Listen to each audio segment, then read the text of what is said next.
찬송가 449장 부르시면서 새벽 기도에 시작하겠습니다.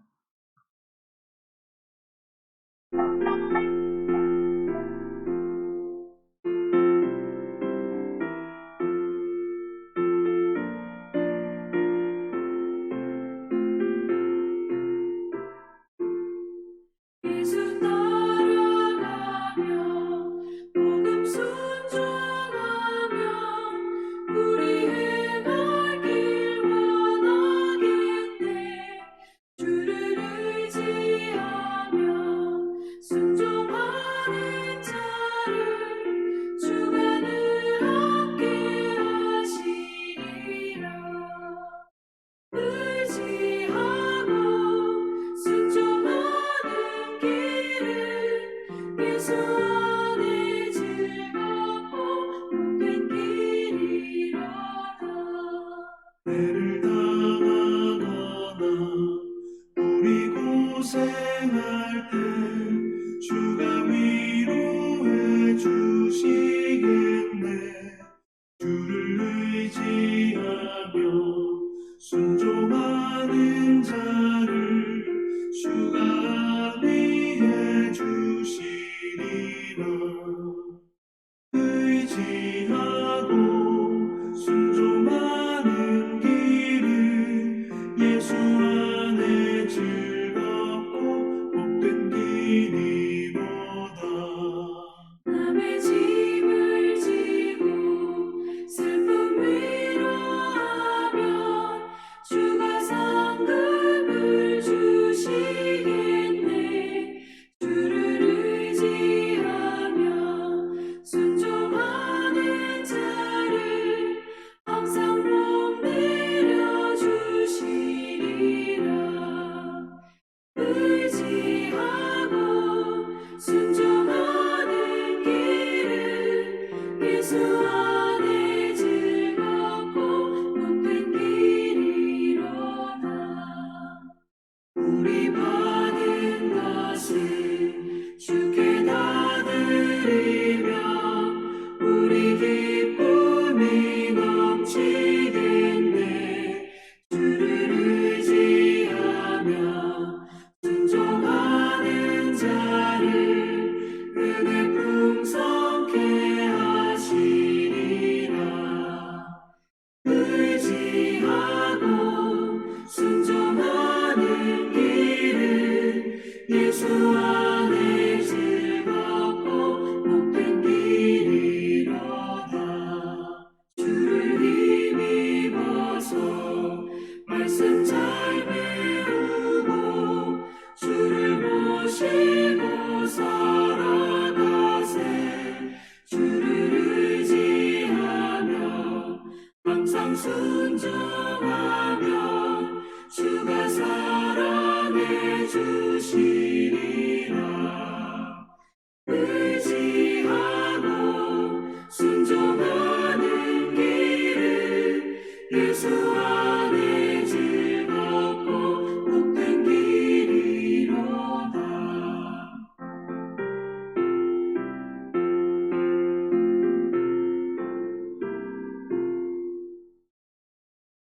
오늘 말씀은 역대상 14장 1절에서 7절 말씀을 봉독하고 은혜를 나누도록 하겠습니다.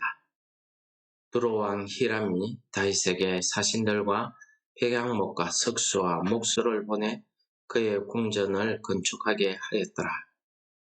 다윗이 여호와께서 자기를 이스라엘 왕으로 삼으신 줄을 깨달았으니 이는 그의 백성 이스라엘을 위하여 그의 나라가 높이 들림을 받았음을 알미였더라. 다윗이 예루살렘에서 또 아내들을 맞아 다윗이 다시 아들들과 딸들을 낳았으니 예루살렘에서 낳은 아들들의 이름은 삼모아와 소박과 나단과 솔로몬과 이팔과 엘리수아와 엘벨렛과 노가와 네벳과 야비아와 엘리사마와 부엘야다와 엘리벨렛이었더라. 아멘. 오늘 본문의 말씀을 우리가 읽어보면은 사무엘하 5장, 6장에 있는 내용을 그 본문의 배경으로 하고 있습니다. 사무엘서를 읽어보시면은 오늘 말씀의 내용이 순서가 맞지 않구나 하는 것을 우리가 깨닫습니다. 그것은 왜 그러냐 하면은 지금 히람 왕이 다윗을 위해서 궁전을 건축하도록 재료도 주고 기술자도 보내고 하는 이 일은 다윗의 왕정 말기에 일어났던 일입니다. 또 다윗이 예루살렘에서 아들들을 낳았다 하는 내용이 나오는 것도 사무엘하 5장에 있는 내용이고, 초기에는 블레셋과의 전쟁 때문에 왕궁을 건축한다든지 이런 일은 별로 없었습니다.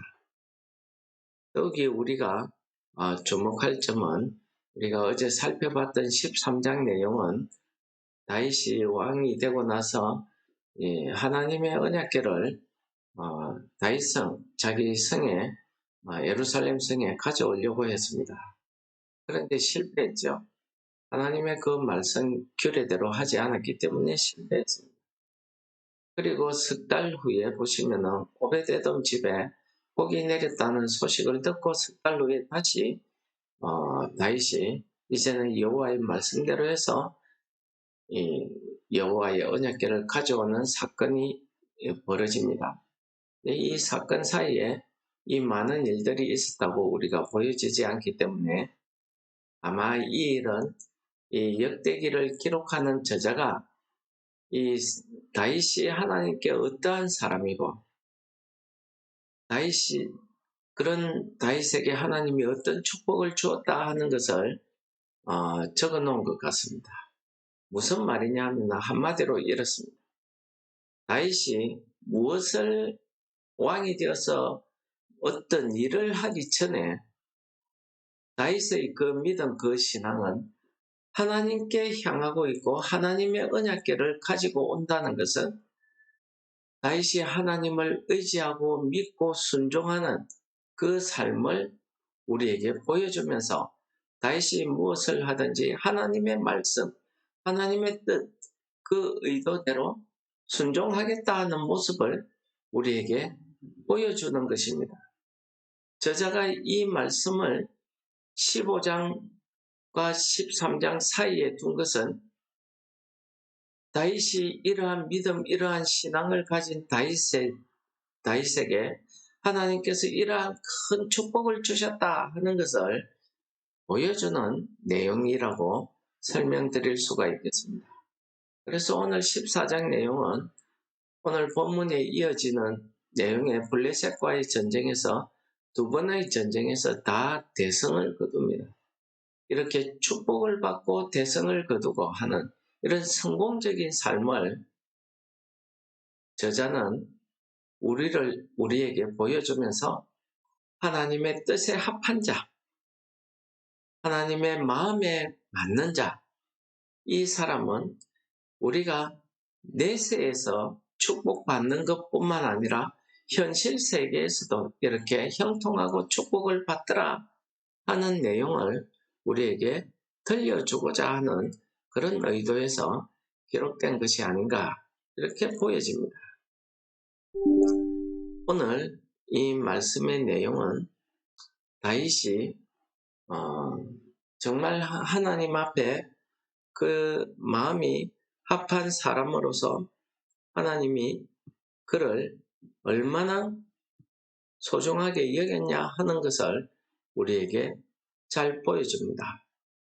우리가 사도행전 13장에 가면은 오늘 이 부분의 말씀에 대해서 해석해 놓은 아주 중요한 해석의 장면이 나타납니다. 그것은 사도 바울이 안디옥에서 사람들 앞에서 설교를 할 때에 놓은 그 설교 대목 중에 한 대목입니다. 사도행전 13장 22절 말씀을 읽어드리도록 하겠습니다.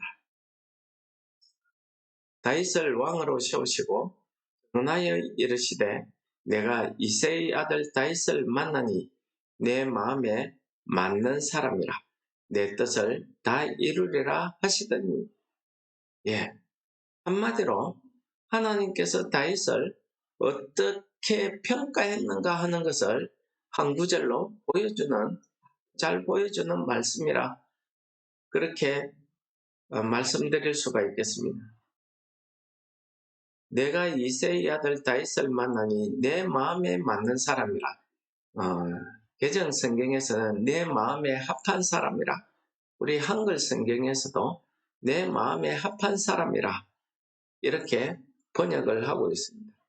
하나님의 마음에 합한 것, 하나님의 마음에 딱 맞고 하나님의 뜻을 이루는 사람이라. 한마디로 그런 사람이지. 그렇게 우리가 해석을 할 수가 있겠습니다. 오늘 주의 이렇게 하나님의 마음에 맞는 사람, 이 사람이 이러한 축복을 받는다 하는 것을 보여줍니다. 두로왕 히로, 두로왕이 그 건축 자재와 기술자를 보내서 공짜로 자기 왕궁을 지어줍니다. 어디 그뿐입니까? 오늘 예루살렘에서 다윗이 아들과 딸들, 자녀들을 낳게 되는데 그 내용을 보면은 다른 나라의 공주를 불러서 마아가 이런 사람들을 불러서 정략 결혼을 하기도 하고 많은 이방 나라들의 그 왕족들을 통해서 아내를 얻고 그들과 아들을 낳고 자녀를 낳고 이렇게 합니다. 다윗 시대에서는 이런 것이 외교 정책의 하나고 이렇게 힘이 강한 나라가 되면은 주변 나라들이 화친을 맺기 위해서 이런 일들을 많이 합니다. 정략 결혼이라고 할까요? 그런 결혼 정책을 통해서 서로 사이에 전쟁을 하지 말고 평화롭게 관계를 맺자 하는 그런 의미에서 자기들끼리 관계를 맺음으로 돈독하게 평화를 유지해가는 나라를 안정시켜가는 그런 방법이었죠. 아마 다윗도 이러한 방법의 하나로 이 많은 아내들을 두고 그들을 통해서 이 예루살렘에서 아들을 낳게 되었다. 이런 말씀을 기록하고 있습니다. 우리가 인간적으로 보면은 나라가 부강해지고 외국에서 이러한 외교 정책이었는지는 모르겠으나 어쨌든 이 이스라엘과 친하게 지내기 위해서 이렇게 결혼 정책을 펼치고 이런 것들을 보면은 이제 다윗의 나라가 얼마나 하나님께서 복 주시고 든든하게 세웠다 하는 것을 했습니다. 여기까지가 우리 보통 이 부분을 해석하고 설교할 때의 내용입니다. 그러나 우리가 조금 생각해 보아야 될 문제가 있습니다. 하나님께 대한 그 신앙, 그 종교 정책은 참 다윗을 본받을 만합니다.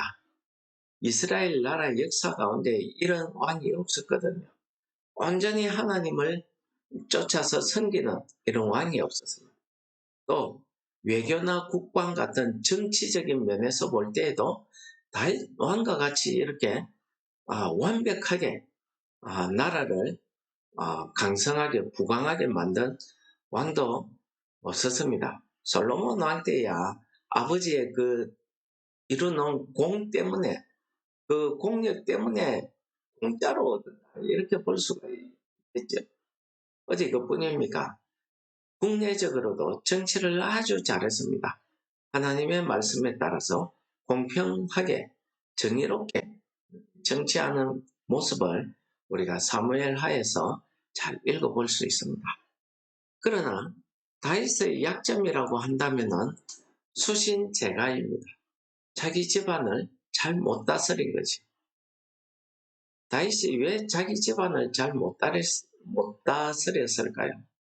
뭐 여러 가지 이유가 있겠지만은 많은 아내들을 두고 그 가운데 난 자식들이 많이 있습니다. 이렇게 배다른 자식들이 생기다 보니까 그 사이에 가지 많은 나무에 바람 잘 날 없다고 그 사이에 많은 다툼이 생기게 되었다는 거지. 예를 들어서 암논 같은 경우에는 자기 이복 여동생 말을 거의 강간하다시피 그런 범죄를 저질렀는데 아버지로서 이 암놈을 벌하지 않고 그냥 모른 척하고 넘어갑니다. 그러니 이 다말의 친오빠인 압살롬 셋째 아들이 일어나서 암놈을 죽여버립니다. 그리고 어떻게 합니까? 나아가서 아버지를 반역합니다. 반역하면서 아버지의 후궁들을 백주 대낮에 백성들이 보는 앞에서 후궁들과 동침을 합니다. 이게 뭡니까? 나는 이제 이 나라의 왕이라는 것을 백성들 앞에 보여주는 것입니다. 어디 그뿐입니까? 넷째 아들은 어떻습니까? 아도니아. 솔로몬이 왕이 되기 전에 이가 먼저 자기가 백성들의 마음을 얻어가지고 왕으로 취임해버립니다. 반역을 일으킨 거죠. 그때 나단 선지를 통한 하나님의 도움이 없었다고 하면 솔로몬이 왕이 될 이유가 없죠. 하나님께서 솔로몬을 통해서 다윗의 왕위를 이어가시겠다는 하나님의 뜻이 있었기 때문에 이 일이 이루어지지 못했지. 하나님의 뜻이 아니었다고 하면 아도니아가 그 다음 왕입니다. 백성들도 다 그렇게 생각했습니다. 왜요? 첫째는 죽어버렸지. 둘째는 나타나지는 않지만 아마 일찍 죽은 것으로 판단이 되고, 셋째는 반역하다가 요압 장군에게 죽었지요. 그 다음 순위를 보면은 넷째 아들 아도니아가 왕이 되는 순간입니다. 그래서 요압 장군도 어떻게 합니까? 아도니아 편을 듭니다. 이렇게 하나님의 마음에 맞는 사람인데, 사도행전 13장에서도 하나님의 마음에 맞는 사람, 하나님의 뜻을 이루는 사람인데 왜 이렇게 어려움에 처해 있을까요? 우리가 다윗의 축복, 다윗의 성공만 비춘다고 하면은 사도행전에서 다윗을 평가한 이 말씀이 맞습니다. 내가 이세 아들 다윗을 만나니 내 마음에 맞는 사람이라 내 뜻을 다 이루리라. 맞지 않습니까? 그런데 우리가 같이 평가해야 되는 이 다윗의 집안 이야기는 우리가 거기에서 말하기가 참 거북스럽습니다. 왜 그렇습니까? 하나님의 뜻에 맞는 사람, 하나님의 뜻을 이루어 사는 사람의 삶의 모습이라고 하기에는 너무 부끄럽고 너무 죄스럽고 사람들 앞에 내놓고 떳떳하게 자랑하지 못할 그런 결론이기 때문입니다. 왜 이렇게 됐습니까? 하나님께서는 민수기에서 분명히 사람은 일부 일처제를 이야기하고 있습니다. 그런데 다윗 왕은 어떻습니까? 물론 외교와 국방을 위해서 어쩔 수 없었다고 우리가 평가할 수는 있으나 그는 많은 아내를 뒀습니다. 여러분, 다윗의 아내 중에 특이한 아내들이 있죠. 아비가일, 나발이란 사람의 아내 되었던 여자입니다. 아비가일이야 그렇다 칩시다. 우리아의 아내 바세바, 솔로몬 왕을 낳은 바세바, 자기 부하를 죽이고 그 부하의 아내를 강제로 뺏어와서 그 집안의 아내로 맞아들이고,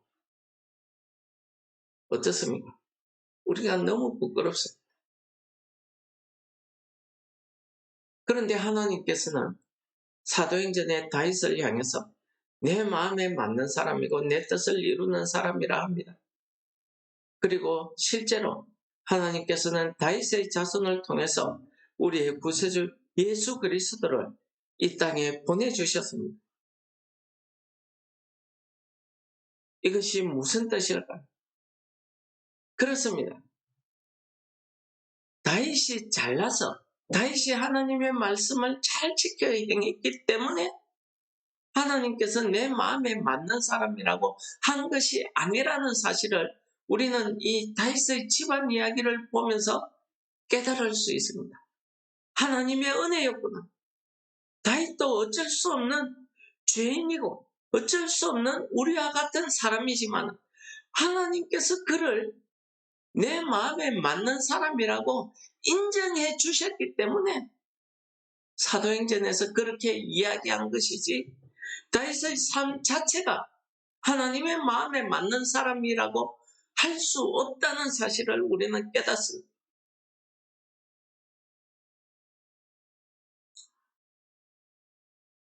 여러분, 그래서 요한복음 1장 12절에는 이렇게 이야기합니다.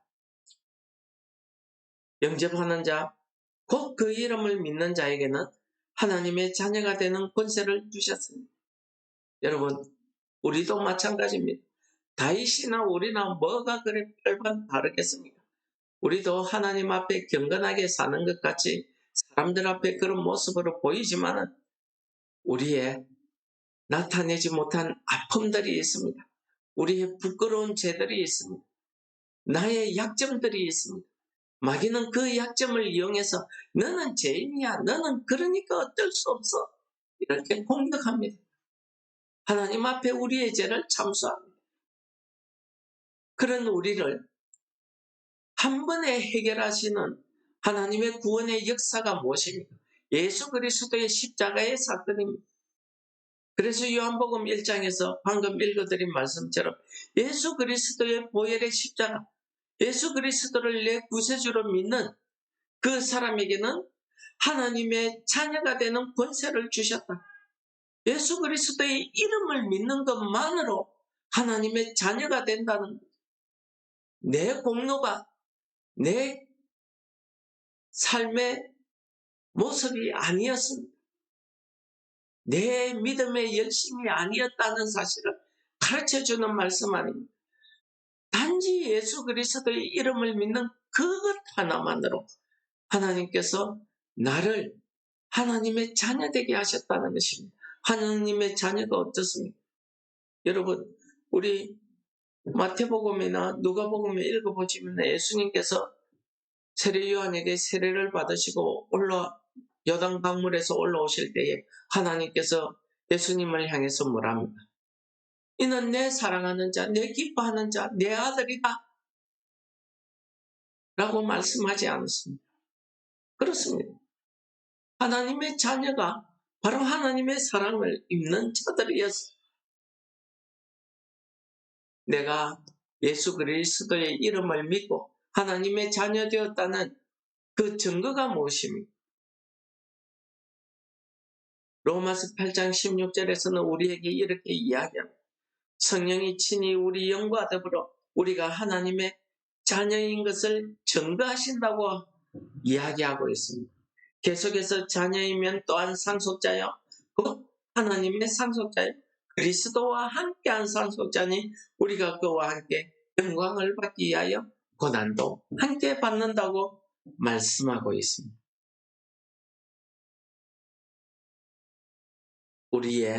우리가 하나님의 자녀된 것은 내 공로, 내 경건함, 내 믿음, 내 신앙 때문이 아니었다는 사실을 오늘 말씀이 잘 가르쳐 주지 않습니까?